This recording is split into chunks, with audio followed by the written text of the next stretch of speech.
because of his skin complexion makes him more valid.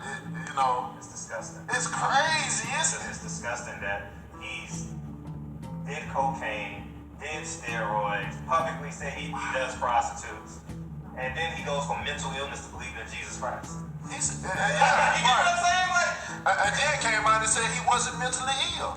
He came out and said he didn't have no mental issues and stuff like that. But still, people still, you know, he was this. His people was oppressed and all that. Motherfucker, our people was too. What are you talking about?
What's good, YouTube? This is Stormy B Man, and I'm back with another video editorial. Before we get started, let me say shout out to the LDBC, the Lions Den boxing community, and Liberated Perspective, a third eye view of the world. For more content such as this, please like, comment, subscribe, and share. The title of this editorial, The Sound and the Fury. The opening soundbite that you heard from Deontay Wilder is representative of what this particular video is all about. The former WBC heavyweight champion of the world speaks as a giant when you're talking about the sport of boxing, the state of the game, the state of the games that are played in the sport of boxing and in life. And who else better than to hear from than the champ, who recently, when he lost his fight against Tyson Fury, found out about a great deal of truths that surround not only the sport of boxing, but life itself. And as we listen to his words, we take heed to what's being said.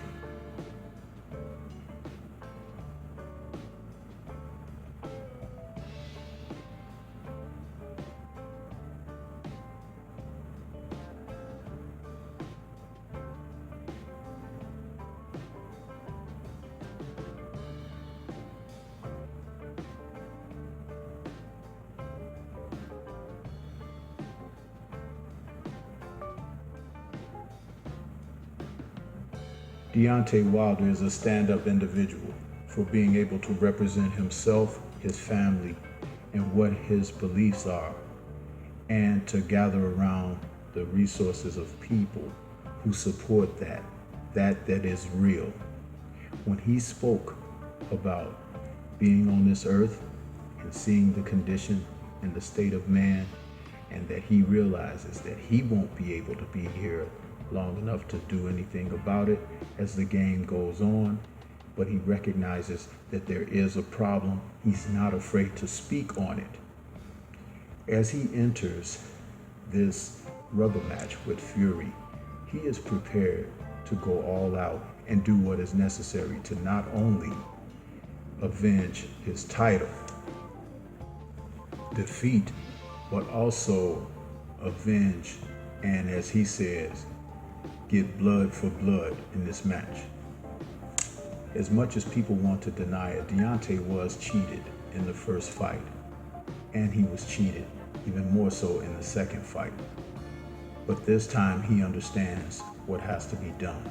Given the time that the delay has been from the second bout to now the scheduled rubber match for July 24th, he has had time not only to heal his body physically, but he's healed himself mentally and spiritually. And he is coming into this with a renewed vigor and looking to get back, as he said, in blood. I am of the belief that this can very much happen. But his opening statements on this video speaks to the establishment and how they have overlooked and denied and shunned the fact that what I just stated about the cheating, what I stated about him being disrespected in the sport as an American heavyweight champion, that people were so looking for a savior that was not black, that they would overlook the American champ and put him down and put him to shame. But Wilder would not go away easy. He's recognized that battling these elements, these reporters, old media personalities, those who long to see the heavyweight champion brought down because they did not want to see a black man as the champion. This cannot be denied. You've even had journalists and former fighters who are now turned color analysts who like to speak against the former champ in a negative sense, and they speak of him and dismiss him as if he had no skills. That alone shows the bias and prejudice in the sport, and we cannot sit quiet any longer. This is a man of the people, a champion of the people, but the right kind of people, the people who are conscious and aware of what's going on. They could take their sport day in and day out, but they also take to task what is in our society day in and day out. And what exists in our society is a tremendous amount of bias, prejudice, and bigoted means of looking at the rest of the world. Deontay Wilder represents the small man. He represents the man with the everyday struggle, the blue collar guy, because he was of that ilk, and he hasn't forgotten that. So we lift him up and we lift his spirit by showing the support that a champion such as he deserves.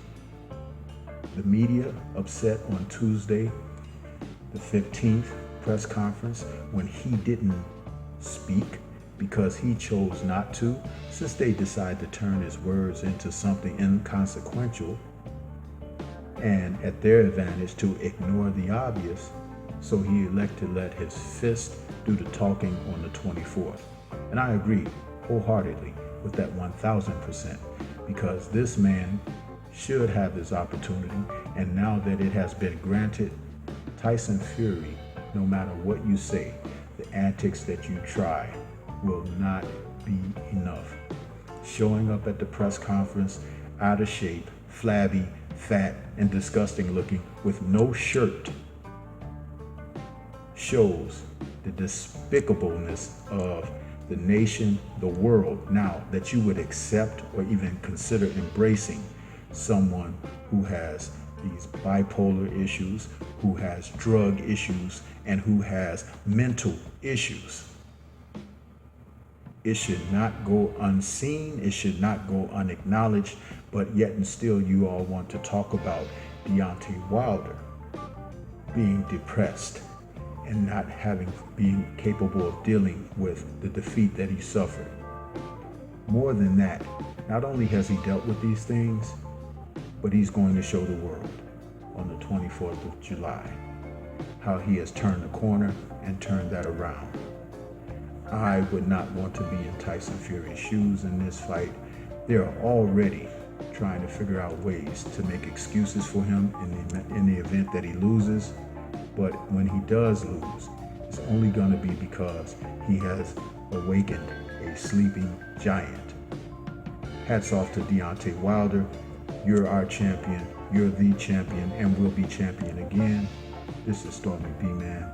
Those are my thoughts on this. Leave comments if you like. this is the way it is. The sound and the fury will be taking place, and we'll be there to see it.